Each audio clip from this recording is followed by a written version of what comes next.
Welcome back to another episode of the Find Food Freedom podcast. But more specifically, today we are getting into our 10 weeks of diet culture series. We're jumping right back in.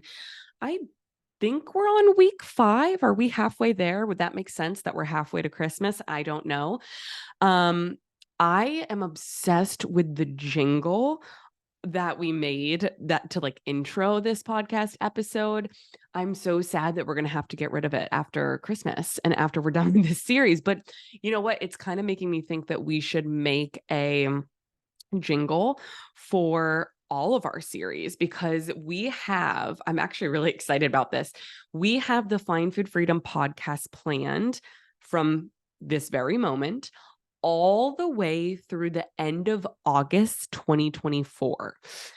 And I'm not like a super, okay, maybe I'm lying. I was going to say, I'm not like a super planny person, but I am excited because I looked at the months and I was like, what themes go with what months, and it's going to be awesome. So I'm super pumped about that. So I'm thinking for like each individual series, maybe we could do a similar thing. I don't know. I just love the intro and I love listening to it. It makes me so happy. I think it's just because I love Christmas music. Anyways, okay. So before we get into today's diet culture episode, right? The 10 weeks of diet culture, we're going to share a Find Food Freedom win of the week. And this one, I'm actually so excited to share because I'm not reading it off of a phone.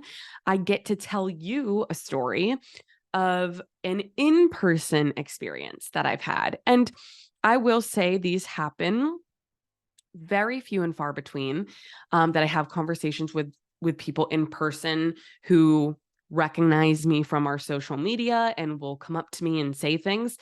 But this is a really special one. So I want to share it with you. And yeah. So my husband and I the other night were on a date night, and we have not gone on a date and got a babysitter in quite some time. So we were super excited to be out, to be enjoying food, to be enjoying like a really nice meal. And we had just finished up our meal, we got some little boxes. And I was like, we should get dessert, right? Yeah, I really want dessert. So I asked our server if we could have the dessert menu. And she said, yes, like I'll be right back. And our server went to get the dessert menu, and all of a sudden, another server swooped right in and put a dessert on our table.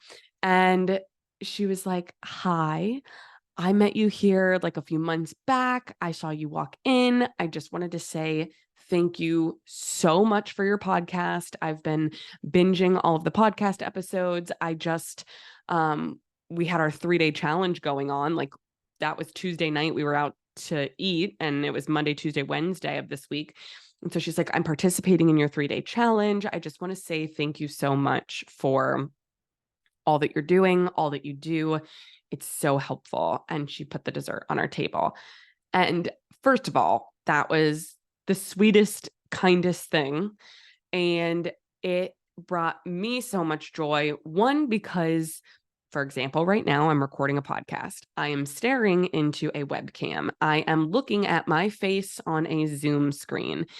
And that's not really fun when you're constantly talking to a screen. And I am so beyond grateful that we have hundreds of thousands of people who listen to the podcast, who follow us on Instagram, who follow us on TikTok. I do not take that for granted for a second. And when you're the person staring at the phone, or any of us, right? When we're looking at followers, when we're looking at comments, when we're looking at likes, they're numbers. And so when I have the opportunity to meet a human being who is in our online community in person, because remember, our organization is 100% virtual. And so I got to meet this human, shake her hand, thank her for being a part of our community, of course, thank her for the delicious dessert. And I was it was such a sweet gesture, and it made me so happy that to know that like the content that we put out, our team puts out, that it's helpful. And when people say that, they're like, oh, you know this because you see it. And like, yes, we do see people comment that. I get DMs all the time. It's so sweet, but it will never replace hearing it in person and having an in-person connection. And I think that just speaks to how important connection is and community is and having that in person. So, special shout out to the amazing Alanis at TPC Sawgrass here in Ponte Vedra Beach. You are amazing. The dessert was delicious, and I'm so happy that you're in our community. So that was the Find Food Freedom win of the week. It was more of a little story this week, but what a perfect bridge, because I thought about how, grateful anytime something happens when I'm out to eat, like I am so grateful for food freedom because I didn't know this dessert was going to be served to me, right? I didn't know how many calories are in this dessert. I don't know what the ingredients are. I don't know anything about it. And the old version of me, like 10 plus years ago in diet culture, that would have sent me on a fucking spiral, being like, what is this? This isn't in my macros. This is too many calories. This is too much sugar. I can't eat this. And now, how cool that not only do I have food freedom, but to be able to someone is thanking me for the work that we're doing, and they're giving me a dessert, and my husband and I can enjoy this precious moment, enjoy this food together. And it was a very full circle moment. And it's a perfect bridge to today's episode of fasting, because what if you or I or anybody was intermittent fasting? And what if it wasn't in our eating window? What if somebody gave us this delicious, beautiful, decadent dessert and we were like, oh, you know what? It's not my time to eat. I can't eat it. And I just think about, like, whether it's fasting, whether it's any diet, how if you're following strict food rules, how much it interferes with your life satisfaction and your ability to be present and enjoy moments. So without further ado, let's bridge this episode and bridge this gap and talk about fasting. So this one, I put up a poll yesterday. Yeah, yesterday, asking which diet you wanted covered this week. And it was a pretty close call between fasting and Weight Watchers. So don't worry, we're going to get to Weight Watchers too. I actually did a previous episode on Weight Watchers, but it was before they partnered with the telehealth doctors who now prescribe Ozempic and weight loss injections. So we got to update that episode. Woo, that'll be a doozy. But let's stick with this week. So we're going to talk about fasting. And as we get into it, first, I want to talk about, the 10 weeks of diet culture series and a few disclaimers. First of all, we here at Find Food Freedom, as certified intuitive eating counselors and registered dietitians, are anti-diet. We are not anti-human beings who diet. So if you are someone who has fasted in the past, you're currently fasting, you are thinking about intermittent fasting, this, I cannot stress enough, like, you do not need to feel guilt or shame for having a diet history, for currently dieting. We are anti-diet culture, not anti-human beings who diet. 99.99999% of the clients that we service in our organization have an extensive diet culture history. And that's why they want to find food freedom now, because dieting has interfered with their life so much that they have so much food and body obsession. So I also always raise my hand to talk about how I myself was in diet culture for a really long time. And that's a huge part of why I'm on this side now, and doing the work that I do. So we are anti-diet. We are anti-diet culture. Let's define that today as any program, pill, quick fix, magic plan that is promising you intentional weight loss. Okay. Now, the diet industry, and I think this fact, I got to re-fact check this. This was years ago. It was a $72 billion industry. I think I heard, is it Evelyn Tribole talking about how if you loop in health insurance because of how diet culture that can get with BMI and all the different things that it's like over 100 billion. So it's a big ass industry, right? It's prominent. And so it's all around us, right? And that's why we wanted to do this series leading up to Christmas and then into the new year, because this time of year, we're getting all of these messages of like how to be good during the holiday season, right? How to be good. And then come January, how to start your New Year's off right, like how to lose weight in 2024 and just all of this bullshit. And so I really want to call attention to all of the bullshit and help you stay grounded in your journey of making peace with food, making peace with your body as we navigate these really tough times. Diet culture is always loud and pervasive, but I think during the holiday season into the New Year's, it is absolutely the loudest. So I guess we got to be louder. So let's jump in to fasting. Okay. Now there are eye roll. There are a million, not a million, I'm exaggerating. There are a lot of different types of fasts. There are different fasting diets you can do where you're fasting for a certain amount of time, different amount of time. But I'm not going to go through them all. That I don't give a shit about that. But what I do want to touch on is the fact that fasting is a diet and is restrictive. I can't tell you how many people that I've talked to that are confused because they're like, well, wait, I'm allowed to eat whatever I want during my eating windows. But so, like, how is this restriction? It's restricting time. Okay. So, we as human beings, if we have access to food, if we have food security, we do not need to be restricting when we are, air quotes, allowed to eat food. When we think about intuitive eating and what it really encompasses, it helps you create trust with your body and listen to those internal cues and trust your hunger, respect your fullness, listen to satisfaction. You can't do any of that when you're fasting because you are limited to when you are allowed to eat. What if I am hungry and I am craving something and I have a very specific desire for something and I'm not in an eating window? Well, I then have to turn down my internal cues. I have to neglect what myself is telling me, what my body is telling me, and I'm not allowed to eat.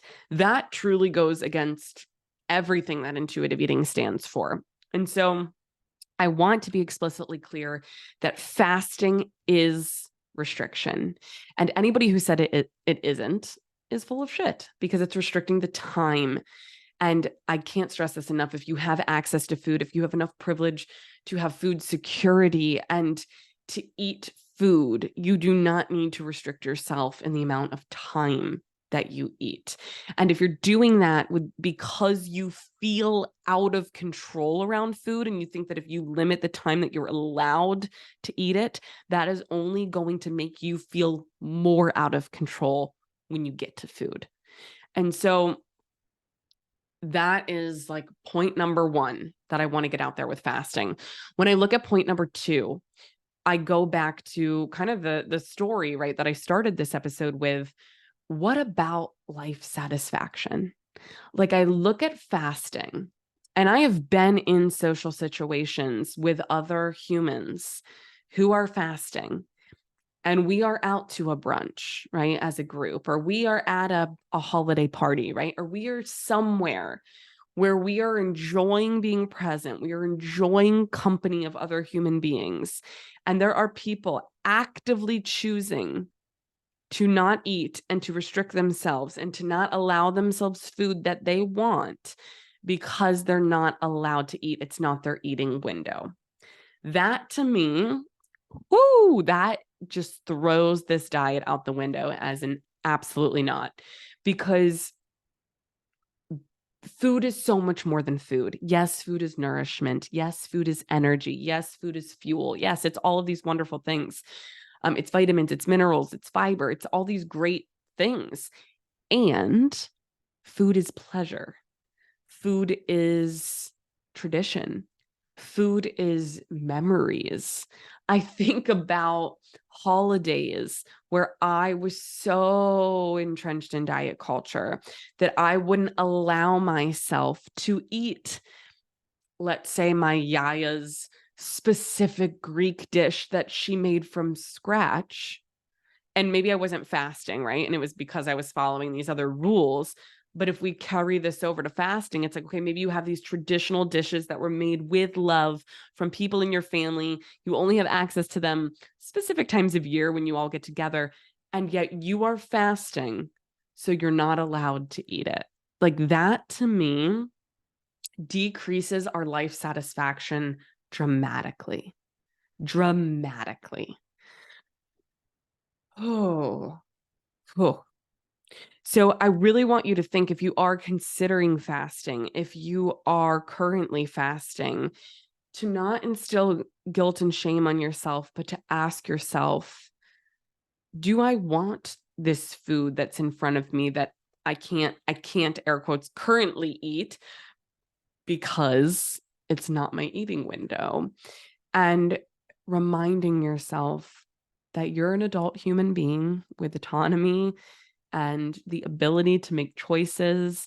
And yes, one of those could be to choose to fast. And one of those could also be to choose to partake in a social gathering and enjoy food that brings you joy or that you do enjoy. Now, often I hear from people a couple different things. People will tell me, but I naturally fast. Like, I wake up and I'm not hungry in the morning and I go a really long time without eating. And I want to address this, and I want to talk about this because I think it's, it's different than an intentional fast in the sense of like someone saying like I'm doing this fasting diet with this fasting window, etc. So one thing to think about is that we as human beings naturally fast at night, right? Like when we are sleeping, we are not eating. We might be dreaming about eating, but we're not eating when we're sleeping. And so we fast. So however long you sleep for, and usually, if unless you're eating like the moment you fall asleep, there might be an hour, 2 hours, depending on, whatever happens that day for you. You might have a few hours before bed. You might not, just depends. And then you sleep and then you wake up. And generally speaking, if you're getting the recommended 7 to 9 hours, plus or minus a few hours of time awake before and, after you wake up without eating, you might be fasting 10 hours, 12 hours from the time that you're going to bed to waking up and those kind of transitional hours. So you're naturally giving your body and your GI system rest at night. And so when we think about the metabolism and we think about food and we think about our body and breakfast, right? Breaking the fast, that is such an important part of fueling our body, fueling our cells, fueling our brain to start to get food in to get the day going, right? To give ourselves energy. And to those who say, I'm not hungry in the morning, right? Or right first thing when I wake up, I like to give myself a little bit of time and then I eat. I want to say, like, your body better than anyone. So you have to do what's right for you. I do want to encourage you to get curious and to think about, what does your first meal of the day look like, or snack of the day look like when you are breaking the fast? So let's say you're naturally getting a 10-hour fast at night because you're sleeping and the transitional time. And then let's say you're not eating all day until 1 p.m. because you're air quotes not hungry. And the reason I use air quotes is because, are we not hungry, or are we not aware of our hunger cues? Because often what I'll hear people say is the first meal of the day is this very large eating experience feeling very hungry. So that might be extreme hunger in that measure. And it's important to note that are there ways that we could start to experience hunger, but maybe it's not that extreme hunger, and we could start to get food in a little sooner to give your body energy, to give your body something to start rolling with, right? To give your brain some energy and fuel to get you going, instead of waiting until we get to that extreme measure of hunger. And this is, again, going to be different to everyone of what feels physically, mentally, and emotionally pleasant in your body. Because a lot of times what can happen is people say, like, I'm not hungry until, just keep rolling with this example, 1 p.m. Well, then what happens after we have that big feast where we have extreme hunger and we're eating a lot? Do you feel physically unpleasant? Does it feel very uncomfortable in your body when you're breaking that fast and when you're eating? And if so, do we want to address it? Do we want to look at that and say, okay, that doesn't mean eat less in that setting, but what if we could get a little bit more in before we get to the extreme hunger? And that's something that we talk about in session with clients. And please know, when, there's no rules to intuitive eating. So that does not mean that when you become an intuitive eater, you have to eat breakfast and you have to have this balanced thing and you have to eat are there recommendations from a nutrition science standpoint that we know that the body likes to be consistently fed? It likes a balance of macronutrients. It likes, carbs, protein, fat, fiber, hydration. Yes, we know that it typically thrives and feels more pleasant to give that to our bodies. But that does not mean that you have to automatically start doing that.